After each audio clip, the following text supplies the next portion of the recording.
দুরন্ত cup champions হতে শুধুমাত্র 2 পা দূরে মোহনবাগান। আগামী প্রতিপক্ষ বেঙ্গালুরু এফসি যথেষ্ট কঠিন একটা দল এবং সেমিফাইনালে মোহনবাগান কি দল নিয়ে নামবে সেটা জানার জন্য ম্যাক্সিমাম সাপোর্টার্সরাই কিন্তু মুখিয়ে রয়েছেন। সবথেকে বড় কোয়েশ্চেন হচ্ছে জেমি ম্যাকলারেন অ্যাভেলেবেল থাকবেন কিনা এবং এরই সাথে আশিক ফিরে আসছেন কিনা এই ম্যাচটার জন্য এবং কিরকম ভাবে মলিনা তার দল সাজাবেন এই ইম্পর্টেন্ট ম্যাচটার জন্য। আমার মনে হয় সকলেরই মাথায় এই কোয়েশ্চেন্সগুলো এই মুহূর্তে রয়েছে।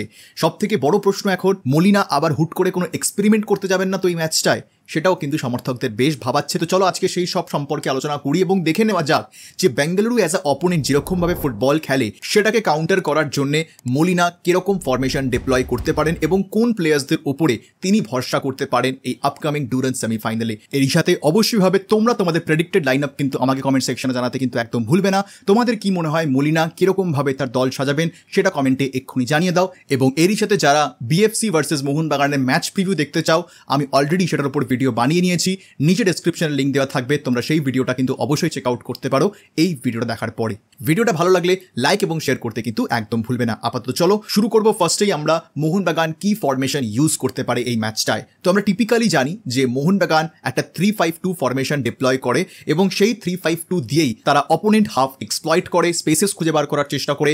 উইঙ্গার্সরা, উইংব্যাকসরা তারা ভীষণ রকমভাবে গুরুত্বপূর্ণ এই পার্টিকুলার ফরমেশনটায় এবং খুবই স্ট্রং একটা ফরমেশন। মোহনবাগানের যে প্লেয়ার্সরা রয়েছেন তাদের সাথে একেবারে খুব মানায় এই ফরমেশনটায়, কিন্তু কোথাও একটা গিয়ে আমার পার্সোনালি মনে হয় যে বেঙ্গালুরু এফসির এগেনস্টে 3-5-2 কাজে আসবে না। ডেফিনেটলি আমার থেকে মলিনা অনেক বেশি বোঝেন, তো এখানে আমি তাকে কোনো রকম কোয়েশ্চেন করছি না, কিন্তু কোয়ার্টার ফাইনালের টিম সিলেকশন বেশ সারপ্রাইজ করেছিল সবাইকেই, কারণ এরকম তিনি এক্সপেরিমেন্ট করবেন সেরকমটা কেউ ভাবেননি। বাট আমার মনে হয় যে সেমিফাইনাল ম্যাচ এক্সপেরিমেন্ট করার জায়গা নয়, you have to play the right players in their right positions. তো সেই কারণে আমার কোথাও একটা গিয়ে মনে হয় যে বেঙ্গালুরু একটা 4-3-3 ফরমেশন নিয়ে মোস্টলি তাদের ম্যাচেস খেলছে এবং এই 4-3-3 ফরমেশন কাউন্টার করার জন্যে সব থেকে ভালো ফরমেশন যেটা মোহনবাগান ইউজ করতে পারে সেটা হচ্ছে 4-2-3-1, টিপিক্যাল মলিনার ফরমেশন। এবং মোহনবাগানে যে প্লেয়ার্সরা রয়েছেন তারা এই ফরমেশনের সাথে অ্যাডাপ্ট করতেও পারেন এবং সব থেকে বড় কথা হচ্ছে মলিনার স্ট্রেংথস অনুযায়ী তিনি কিন্তু এই ফরমেশনটাকে সাজাতে পারেন, বিকজ এটা তার নিজের ফরমেশন, কোনো রকমের কম্প্রোমাইজের জায়গা নেই, কোনো রকমভাবে নতুন করে অ্যাডাপ্টিবিলিটির জায়গা নেই। এবং 4-3-3কে ব্রেক করতে মোহনবাগান 4-2-3-1 ইউজ করতে পারে, তার অনেক কারণ রয়েছে। তবে সেই কারণগুলোতে যাওয়ার আগে একবার দেখে নেওয়া যাক যে যদি মোহনবাগান 4-2-3-1 ফরমেশনের দল সাজায় তাহলে সেই দলটা কিরকম লাগবে দেখতে। তো প্রথমেই গোলে থাকছেন মোহনবাগানের নতুন বাজ পাখি বিশাল কেত।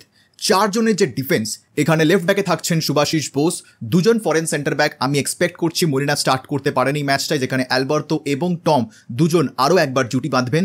এবং রাইট ব্যাকে আমি রেখেছি আশিস রায়কে। এবার এখানে অনেকেরই মনে হবে যে আগের দিনের এত খারাপ পারফরমেন্সের পরেও কেন আমি আশিস রায়কে এখনও রাইট ব্যাকে রাখছি, তার একটাই কারণ হচ্ছে আশিস রায় একজন প্রপার রাইট ব্যাক। তিনি কোয়ার্টার ফাইনাল ম্যাচে তার নিজের পজিশনে খেলেননি, তিনি রাইট উইং ব্যাক খেলেছেন, তিনি সেন্টার ব্যাক খেলেছেন। বাট 4-2-3-1-এ আশিস রায় কিন্তু ভালো খেলবেন এরকমটা আমি আশা করছি। সেই কারণে একটা ব্যালেন্স মেনটেন করার জন্য রাইট ব্যাকে আশিস রায়ের মতন একটা প্লেয়ারের প্রয়োজন এবং সেই কারণেই তাকে আমি রাইট ব্যাকে রেখেছি। 2 জন ফরেন সেন্টার ব্যাক আমি এই কারণেই বলছি কারণ বেঙ্গালুরু এফসির আপফ্রন্টে যথেষ্ট ফায়ার পাওয়ার রয়েছে, তারা যথেষ্ট দক্ষ গোল করার দিক দিয়ে। অ্যালবার্তো নোগেরা রয়েছেন, রায়ান উইলিয়ামস রয়েছে, এডগার মেন্ডেজ রয়েছেন, হর্হে পেরেরা ডিয়াজ রয়েছেন, শিবাশক্তিও বেশ ভালো গোল চেনেন, সুনীল ছেত্রী রয়েছেন। যদিও সুনীল ছেত্রী আগের ফর্মে নেই, বাট স্টিল বেঙ্গালুরু এফসি এইবারে তাদের যে সাইনিংটা করেছে এটা মাথায় রেখেই করেছে যে তাদেরকে গোল করতে হবে এবং গোল করার জন্যই এত ইম্পর্টেন্ট সাইনিংস তারা আপফ্রন্টে করেছে, যার ফলে আমার মনে হয় যে এই ম্যাচে মোহনবাগানের 2 জন ফরেন সেন্টার ব্যাক নিয়ে স্টার্ট করা উচিত।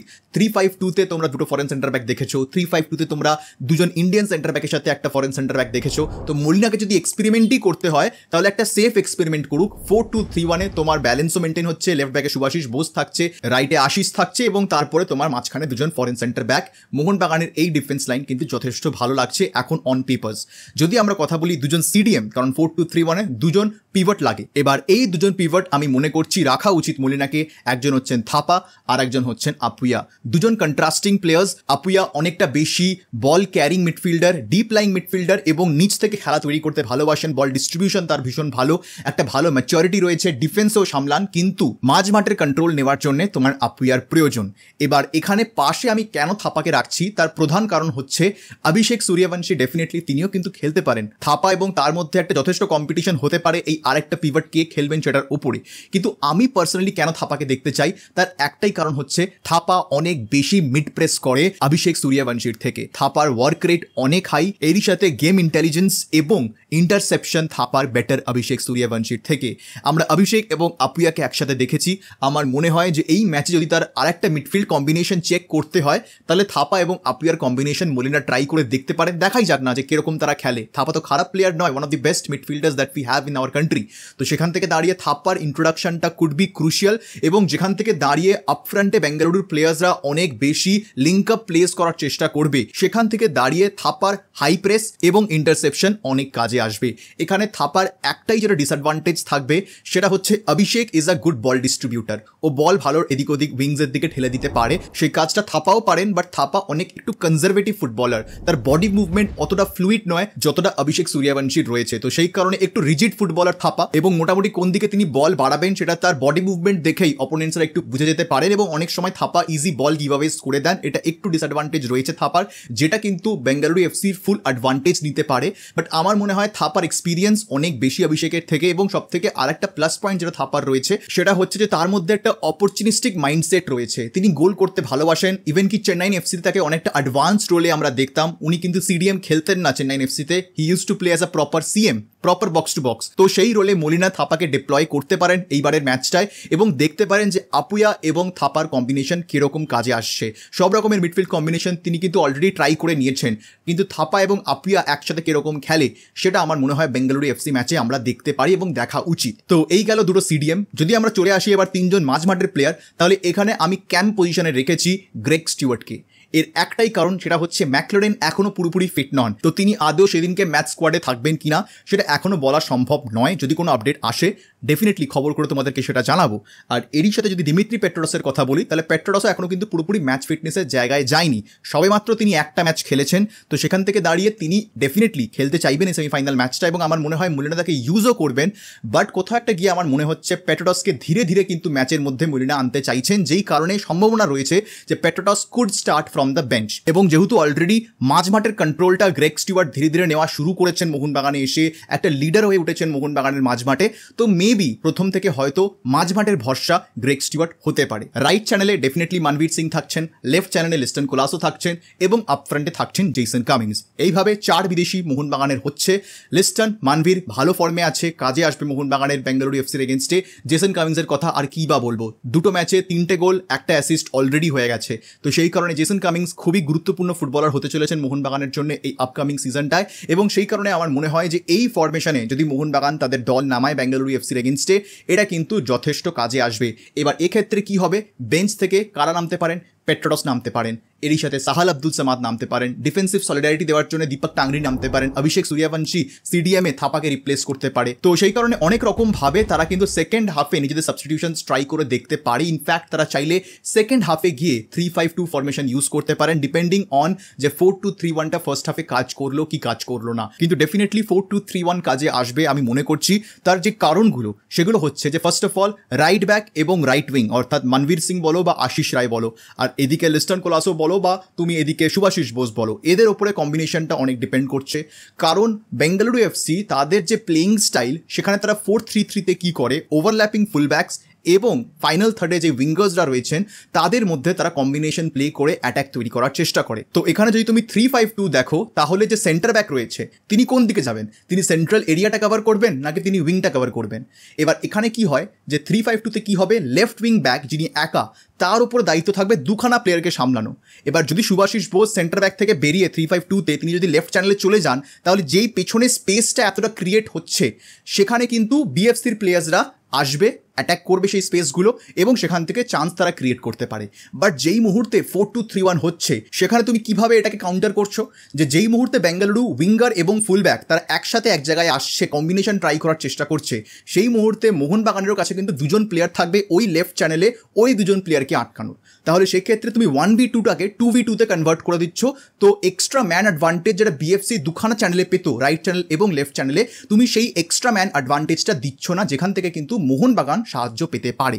এবং এরই সাথে তুমি কি করছো, সেন্ট্রাল এরিয়াজে দুখানা ফরেন সেন্টার ব্যাককে রেখে সেন্ট্রাল এরিয়াসগুলোকেও তুমি ব্লক করে রাখছো এবং তার সামনে তোমার দুটো হোল্ডিং মিডফিল্ডার রয়েছে যাদের দায়িত্ব থাকবে সেন্ট্রাল এরিয়াজে যে প্লেয়ার্সরা রয়েছেন তাদেরকে আটকানোর, তারা যাতে পাসিং লেন্স না পায় বা তারা যাতে ঢুকতে না পারে বক্সের দিকে। তো সেই কারণে this will balance the entire defence of Mohun Bagan against a strong Bengaluru FC attacking team. এটা হচ্ছে আমার মেইন কারণ 4-2-3-1-এ যাওয়ার। না হলে আমি তো 3-5-2-তে ফরমেশন ছাড়াতেই পারতাম, কিন্তু মোহনবাগানের ডিফেন্সের কথা মাথায় রেখে আমার মনে হয় যে এটা একটা ব্যালেন্স লাইন আপ হতে পারে। এবার এই 4-2-3-1 ফরমেশনে কয়েকটা জিনিস রয়েছে যেটা মোহনবাগানকে কিন্তু একটু দেখতে হবে। ফার্স্ট অফ অল হচ্ছে একমাত্র লোন স্ট্রাইকার থাকছেন জেসন কামিংস, তো সেই কারণে তাকে সার্ভিস পেতে হবে। তিনি কিন্তু ওরকম গ্রেগ স্টুয়ার্টের মতন সারাক্ষণ ঘুরে বেড়াবেন বলের জন্য বা পেট্রোসের মতন বল ক্যারি করে সামনে নিয়ে যাবেন ওরকম টাইপের প্লেয়ার নন, তিনি কিন্তু ফক্স ইন দ্য বক্স। তো সেই কারণে 4-2-3-1-এ তুমি কামিংসকে আরও একা ছেড়ে দিচ্ছ। 3-5-2 এর ক্ষেত্রে কি হয় যে আরও একটা স্ট্রাইকার তাকে সাহায্য করার জন্য থাকে, তো সেই কারণে নর্মালি কি হয় কামিংস একটু ওপর থেকে খেলেন আর আরেকজন যে স্ট্রাইকার রয়েছেন তিনি আর একটু উইথড্রয়াল রোলে খেলেন, কিন্তু এখানে তুমি পুরোপুরি কামিংসকে আইসোলেট করে দিচ্ছ। তো ওই কারণে মোহনবাগানের যেটা সব থেকে বেশি মাথায় রাখতে হবে সেটা হচ্ছে কামিংসকে আইসোলেট একেবারেই হতে দেওয়া যাবে না, কারণ বিএফসি চাইবে যাতে কামিংস বল না পায়। সেই কারণে মাঝমাঠে তারা কিন্তু ওভারলোড করার চেষ্টা করবে মিডফিল্ডার্সদের, এবং দুটো উইথে যদি তারা নিউমেরিক্যাল অ্যাডভান্টেজটা না পায় ডেফিনেটলি তারা মনে করবে মাঝমাঠে নিউমেরিক্যাল অ্যাডভান্টেজটা বাড়াতে হবে, এবং সেখান থেকে দাঁড়িয়ে এটা অ্যাকচুয়ালি মিডফিল্ডারদের উপর দায়িত্ব থাকবে যাতে তারা বলটা ভালো ডিস্ট্রিবিউট করতে পারে। সেই কারণে এই ম্যাচে যদি 4-2-3-1 মোহনবাগান খেলে তাহলে মাঝমাঠের যে ট্রায়াঙ্গেল অর্থাৎ নাম্বার 10 এবং দুজন হোল্ডিং পিভট, এই ট্রায়াঙ্গেলটা ভীষণ ক্রুশিয়াল হতে চলেছে মোহনবাগানের জন্য। এরাই কিন্তু ডিফারেন্স হবে ম্যাচ জেতা বা ম্যাচ হারার পেছনে। যদি এই তিনজন ক্লিক করে যায় একসাথে তাহলে কিন্তু মোহনবাগান ইজিলি ম্যাচটাকে বার করে আনতে পারে বলে আমি মনে করি। বাট যদি মাঝমাঠের কন্ট্রোল মোহনবাগান দিয়ে দেয় তাহলে কিন্তু Bengaluru FC definitely chances create করবে এবং তারা ভালো চান্সেস ক্রিয়েট করবে। এবং এই 4-2-3-1-এ আরেকটা জিনিস হয় সেটা হচ্ছে প্রত্যেকটা ইন্ডিভিজুয়াল প্লেয়ার্সদের একটা ইম্পর্টেন্ট রোলস থাকে। আপুয়ার রোল হবে বল ডিস্ট্রিবিউট করা মাঝমাঠ থেকে, গ্রেগ স্টিওয়ার্টের রোল হবে বলটা পেয়ে সেখান থেকে চান্স ক্রিয়েট করা অর্থাৎ বল ক্যারি করে ডি বক্সের মধ্যে নিয়ে যাওয়া, সেখান থেকে ভালো একটা অপরচুনিটি স্ট্রাইকারের জন্য ক্রিয়েট করা বা উইঙ্গারদের জন্য ক্রিয়েট করা, সেটা দায়িত্ব গ্রেগ স্টুয়ার্টের উপর থাকবে। থাপার দায়িত্ব থাকবে কি যে তিনি পাসিং লেন্স কাট করবে, তিনি ইন্টারসেপ্ট করবেন, তিনি ম্যান মার্ক করবেন। এবার প্রত্যেকটা মাঝমাঠের প্লেয়ার্সদের এই ইন্ডিভিজুয়াল রোলস থাকবে। এবার যদি তুমি 3-5-2 ফরমেশন খেলো তাহলে সেই ক্ষেত্রে কি হয় যে এই ইন্ডিভিজুয়াল রোলসগুলো অতটাও ম্যাটার করে না, বিকজ টিমটা একটা ফ্রি ফ্লোয়িং ফুটবল খেলে, একটা ফ্রিডম নিয়ে খেলে মাঝমাঠটায়। কিন্তু যেই মুহূর্তে একটা টিপিক্যাল স্ট্যান্ডার্ড ফরমেশনে তুমি একটা দলকে ফেলে দেবে তো ইন্ডিভিজুয়াল রোলস হয়ে যায় একটা প্লেয়ার্সের। তো তখন বেঙ্গালুরু এফসি কি ট্রাই করতে পারে যে প্রত্যেকটা ইন্ডিভিজুয়াল প্লেয়ার্সকে ম্যান মার্ক করে রাখা, যাতে সেই প্লেয়ারটা সেই স্পেস না পায় নিজের মতন করে অপারেট করার। এবং এই তিনজনের মধ্যে এই তিনজনের যে আলাদা আলাদা রোল রয়েছে একটাও যদি রোল কাজ না করে ঠিকঠাকভাবে তাহলে বাকি দুজন ঠিক খেললেও মাঝমাঠ মোহনবাগান সামলাতে পারবে না। তো সেই কারণে 4-2-3-1 খেলার রিস্ক আছে, এটা বটে, কিন্তু বেঙ্গালুরু এফসিকে আটকানোর জন্য 4-2-3-1 আমার মনে হয় সব থেকে ব্যালেন্সড লাইন আপ, এবং সেই রিস্কটা মলিনা নেবেন কিনা সেটাই কিন্তু আমাদের দেখতে হবে। 3-5-2 তো খুবই সিম্পল একটা ফরমেশন, ভালো ফরমেশন, মোহনবাগানের স্টাইলকে স্যুট করে, এটাও ঠিক কথা, but 3-5-2 formation has its own risk, এবং সেই কারণে 3-5-2-তে বেঙ্গালুরু এফসি আমার মনে হয় আরও চান্স ক্রিয়েট করতে পারে।